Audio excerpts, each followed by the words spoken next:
के साए आपके सामने।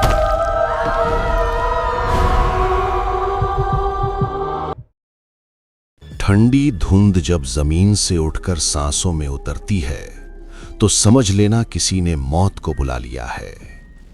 कुछ जगहें नक्शों पर दिखती हैं पर असल में वो जिंदा होती हैं, और जिंदा चीजें हमेशा किसी की कुर्बानी मांगती हैं। बाराबंकी के बाहर एक रास्ता है जहां रात को हाईवे भी आंखें खोल लेता है, जहां मंदिर की परछाई चलती है और त्रिशूल पर जंजीरें सिर्फ लोहे की नहीं, किसी आत्मा की कैद हैं। ये कहानी है 3 दोस्तों की जो छुट्टियां मनाने निकले थे, पर लौटते वक्त उनके पीछे सिर्फ उनकी परछाइयां नहीं, कुछ और भी चल पड़ा था। जो तुम सुनने जा रहे हो वो किसी किताब से नहीं निकला, ये उन चीखों की कहानी है जो आज भी ठंडी हवा में घुली रहती हैं।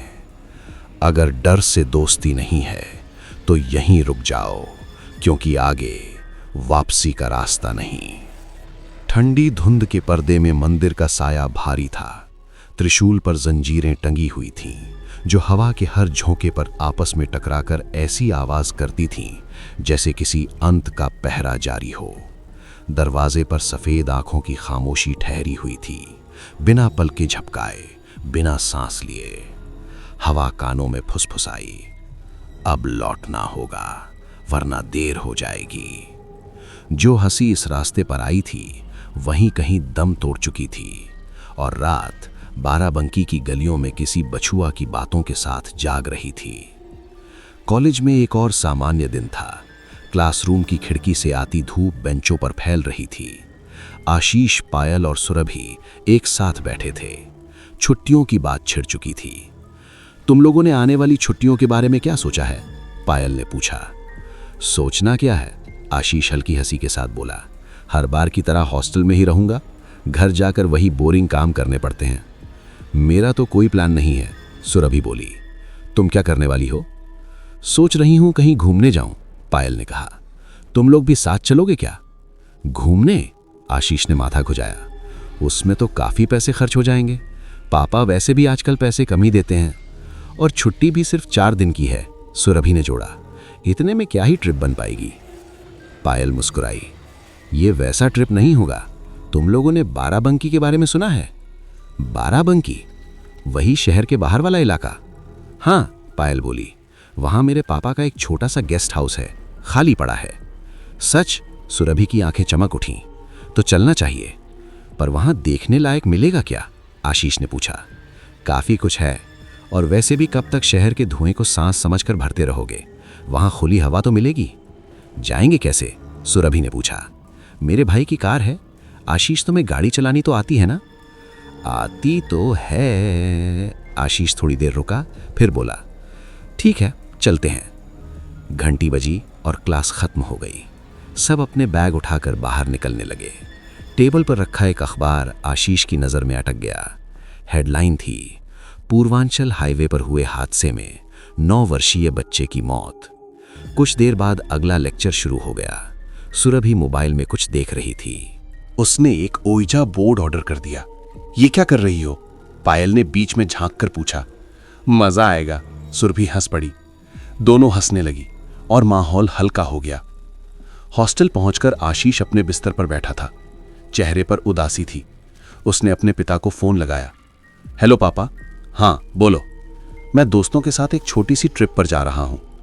दूसरी तरफ आवाज कड़ी हो गई। बस यही करते रहो तुम, पढ़ाई तो होती नहीं, 3 बार फेल हो चुके हो, और अब ये खेल कूद। फोन रखो, मुझे काम है। कॉल कट गई। आशीष की आंखों में आंसू भर आए।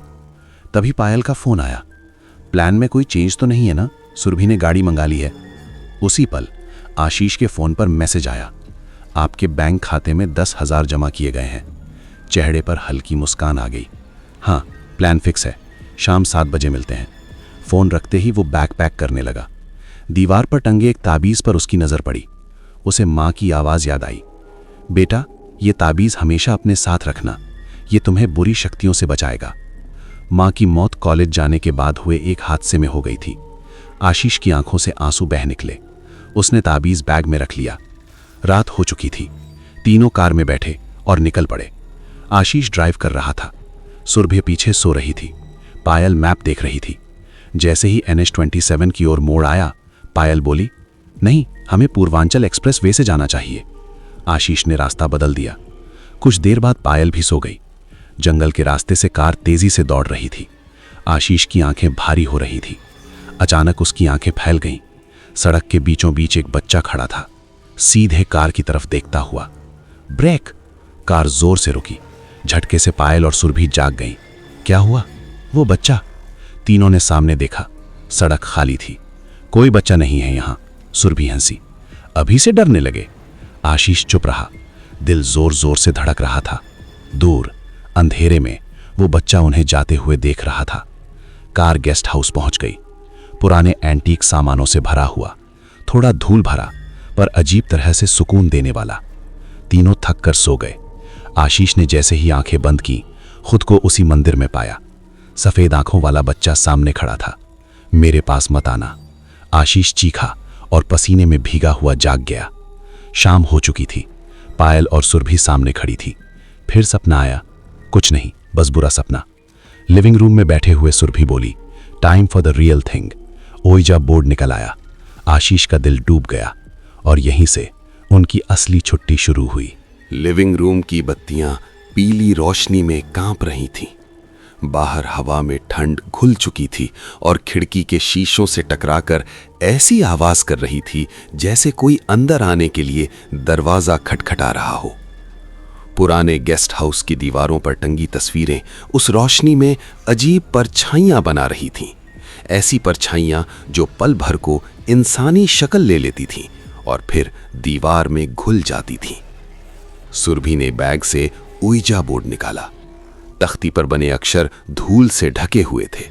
प्लांचेट को रखते वक्त उसकी उंगलियां हल्की सी कांपी, लेकिन वो मुस्कुरा दी। चलो, उसने माहौल हल्का बनाने की कोशिश की। इतना डर क्यों रहे हो? बचपन में भी तो खेलते थे। ये खेल नहीं है। आशीष की आवाज भारी थी। तुम्हें जानती हो पिछली बार दिव्यांश के घर क्या हुआ था? तुम्हें भी पता है वो एक्सीडेंट था। पायल बोली, उसके मम्मी पापा ने खुद कहा था कि गैस बंद नहीं थी। आशीष कुछ कहना चाहता था पर शब्द गले में अटक गए। उसे फिर से वही सपना याद आ रहा था। मंदिर, सफेद आंखें और वो बच्चा। तीनों फर्श पर घेरा बनाकर बैठ गए। कमरे की लाइट बंद कर दी गई। बस एक छोटी सी मोमबत्ती जल रही थी। उसकी लौ ऐसे कांप रही थी जैसे किसी अदृश्य सांस से लड़ रही हो। सुरभि ने मंत्र बोलना शुरू किया। आओ साथ करें बातें अनजानी, छुपे रहस्य खोलो, रात की रानी हाथ रखे तख्ती पर, जो छुपा है यहां वो अब सामने आओ। तीनों ने प्लांचेट पर उंगलियां रख दी। कमरा बिल्कुल खामोश हो गया। इतना खामोश कि आशीष को अपनी धड़कनें सुनाई दे रही थीं। अगर यहां कोई है तो हमसे बात करो। कुछ सेकंड बीते, कुछ नहीं हुआ। फिर प्लांचेट बहुत हल्के से हिली। तीनों की सांसें रुक गईं। ये तुम में से कोई कर रहा है, पायल ने कहा। मजाक बंद करो। मैं नहीं हूं, सुरभि ने सिर हिलाया। मेरे हाथ तो हिल ही नहीं रहे। प्लांचेट धीरे धीरे हां की ओर बढ़ा। कमरे की हवा अचानक भारी हो गई। मोमबत्ती की लौ लंबी होकर कांपने लगी। कौन हो तुम? आशीष की आवाज फुसफुसाहट में बदल गई। प्लांचेट चलने लगा। अक्षरों पर उंगलियां रुक रुक कर सरक रही थीं। SONA। आशीष की आंखों में आंसू भर आए। मम्मा, क्या ये आप हो? प्लांचेट हां की तरफ बढ़ा। पायल और सुरभि एक दूसरे को देखने लगी। आशीष का बदला हुआ चेहरा देखकर दोनों घबरा गईं। पायल ने उसका कंधा छुआ। आशीष, शांत रहो, हो सकता है कोई मजाक कर रहा हो। लेकिन तभी प्लांचेट अचानक तेजी से घूमने लगा। अक्षर उभरने लगे। BACHUA। बछुआ, सुरभि ने धीमे से पढ़ा। आशीष का दिल जोर से धड़क उठा। वो बच्चा जो सड़क पर दिखा था, वो सपना। प्लांचेट फिर रुका और खुद ब खुद चलने लगा। TEMPLEBREAK। Temple break? आशीष बुदबुदाया। मंदिर ताला तोड़ो। तुम कहना क्या चाहते हो? पायल ने पूछा।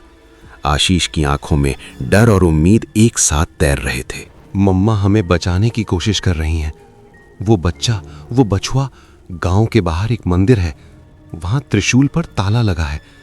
अगर वो ताला नहीं तोड़ा गया तो वो आत्मा हमें भी मार देगी, जैसे दिव्यांश को मारा था। ये सब तुम्हारा डर बोल रहा है, सुरभि बोली, पर उसकी आवाज में खुद डर छिपा था। नहीं, आशीष ने सिर हिलाया। मम्मा मुझे बचाना चाहती हैं। तीनों उठ खड़े हुए। डर के बावजूद एक अजीब मजबूरी उन्हें बाहर खींच रही थी। कार मंदिर के सामने रुकी। ठंडी धुंध अब और गाढ़ी हो चुकी थी। मंदिर का साया जमीन पर फैलकर ऐसा लग रहा था जैसे किसी दैत्य की खुली बाहें हों। अंदर त्रिशूल खड़ा था, उस पर जंजीरें और ताला लटका हुआ था। हवा चलने पर जंजीरें आपस में टकराईं। खड़ खड़। यही है, आशीष ने हथौड़ा कसकर पकड़ा। जैसे ही वो आगे बढ़ा, कोई अदृश्य ताकत उसे पीछे उछाल देती है। वो जमीन पर गिर पड़ता है। अचानक बछुआ प्रकट होता है, बिल्कुल वैसे ही जैसा उसने सपने में देखा था। सफेद आंखें, सूखा हुआ चेहरा और होठों पर जमी खामोशी। पायल और सुरभि चीख पड़ी। दोनों आशीष को उठाकर भागने लगी, पर जैसे ही वो मुड़ती हैं, किसी अदृश्य ताकत से वापस मंदिर की ओर फेंक दी जाती हैं। डर, घबराहट और मजबूरी में आशीष फिर उठा, हथौड़ा चलाया। खड़ाक, जंजीर टूटी, ताला टूट गया। बछुआ की चीख हवा चीरती हुई गूंज उठी।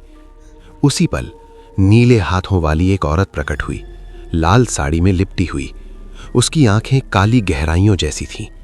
वो उड़कर आई और आशीष को गले से उठा लिया। उसकी सांस रुकने लगी।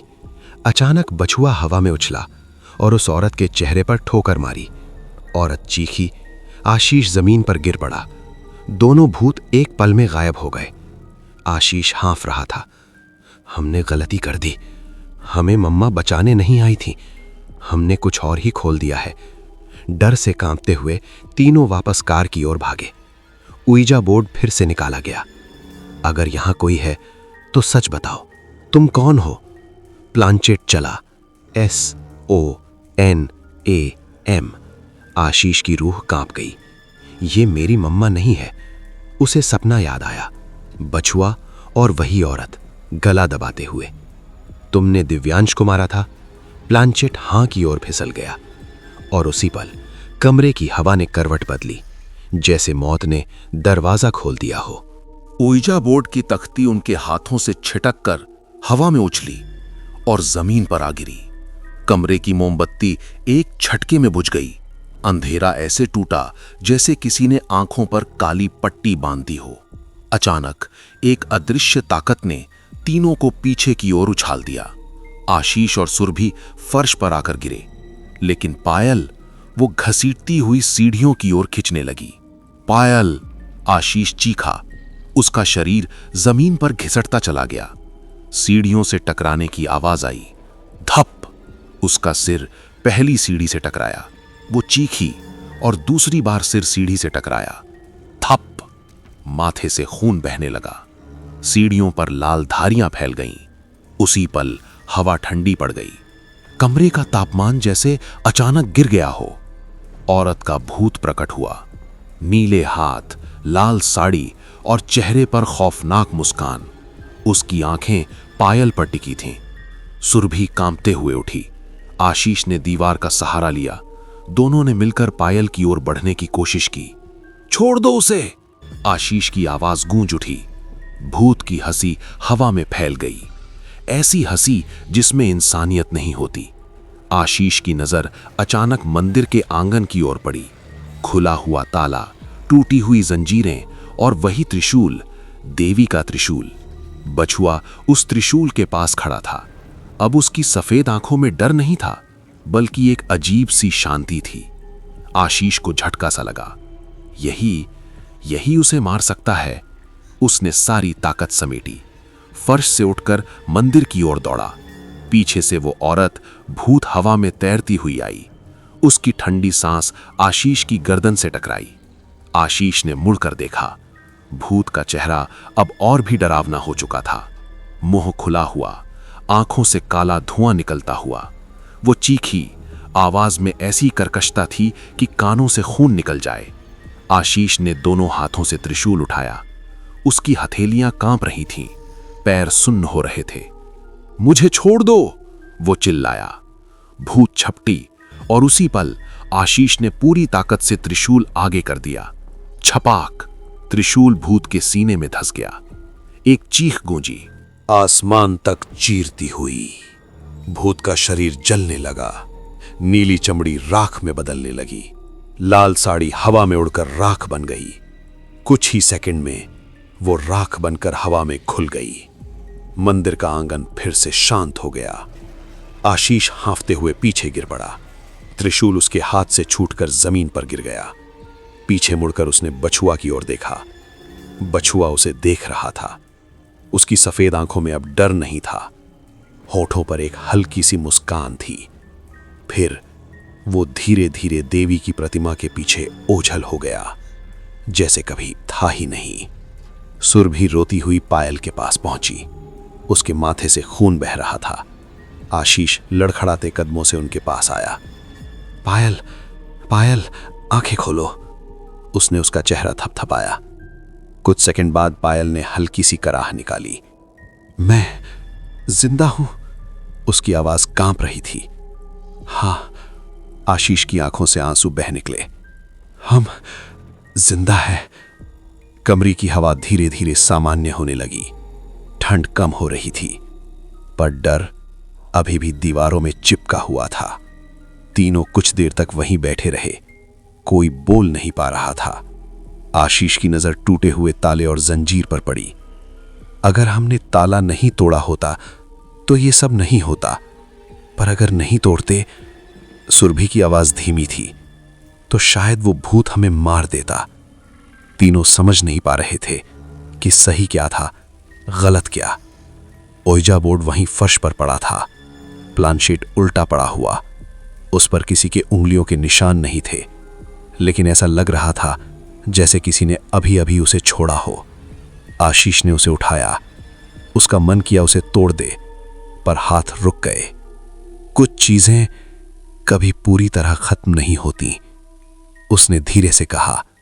बाहर हवा फिर से चलने लगी। मंदिर की घंटी अपने आप हल्के से बजी। डर के बाद की ये खामोशी सबसे ज्यादा डरावनी होती है। अब बस आखिरी पार्ट बचा है, पार्ट 4, जहां पता चलेगा बछुआ असल में कौन था। वो बच्चा जो सड़क पर दिखा था, क्या वाकई सब खत्म हो गया है, या कुछ अभी भी उनके साथ लौट रहा है। मंदिर के आंगन में राख अभी भी हवा में तैर रही थी। ठंडी धुंध जैसे हर सांस के साथ फेफड़ों में उतर रही थी। तीनों वहीं खड़े थे, हाथ कांप रहे थे, दिल धक धक कर रहा था और दिमाग उस खौफनाक मंजर को समझने की कोशिश कर रहा था जो अभी अभी उनकी आंखों के सामने हुआ था। पायल के माथे से खून बह चुका था। सुरभि ने अपने दुपट्टे से उसके जख्म को कसकर बांधा। पायल दर्द में कराह रही थी, लेकिन जिंदा थी। उसकी आंखों में एक ही सवाल तैर रहा था, वो सब सच था ना? आशीष ने धीरे से सिर हिलाया। हां, और शायद अभी भी पूरी तरह खत्म नहीं हुआ है। मंदिर की घंटी अपने आप एक बार फिर हल्की सी बजी। उसकी आवाज रात में दूर तक फैल गई। तीनों एक साथ चौकन्ने हो गए। चलो यहां से चलते हैं। सुरभि की आवाज कांप रही थी। मुझे यहां एक पल भी नहीं रुकना। तीनों लड़खड़ाते कदमों से कार की ओर बढ़े। गेस्ट हाउस अब पीछे छूट चुका था, लेकिन ऐसा लग रहा था जैसे उसकी खिड़कियों से कोई उन्हें जाते हुए देख रहा हो। आशीष ने कार स्टार्ट की। इंजन की आवाज उस खामोशी को चीर रही थी। कार आगे बढ़ी। मंदिर की परछाई धीरे धीरे पीछे छूटने लगी। कुछ देर तक कोई कुछ नहीं बोला, बस सड़क पर टायरों की आवाज थी और तीनों की तेज सांसें। अचानक पायल की नजर सामने सड़क पर गई। उसकी आंखें फैल गईं। रुको आशीष, गाड़ी रोको। आशीष ने ब्रेक मारा। कार झटके से रुकी। सड़क के बीचों बीच वही बच्चा खड़ा था। सफेद आंखें, सूखा चेहरा और होठों पर वही खामोशी। सुरभि चीख पड़ी, ये कैसे? तो हमने उसे मारा नहीं? आशीष की रूह कांप गई। नहीं, वो बछुआ था। ये वही बच्चा है जो पहले दिखा था। बच्चा धीरे धीरे कार की तरफ बढ़ा। उसके पैर जमीन को छू ही नहीं रहे थे। कार के शीशे पर उसने हथेली रखी। ठंड ऐसी थी कि शीशा धुंधला हो गया। आशीष ने बैग की तरफ हाथ बढ़ाया। उसका हाथ कांप रहा था। तावीज, माँ का दिया हुआ तावीज।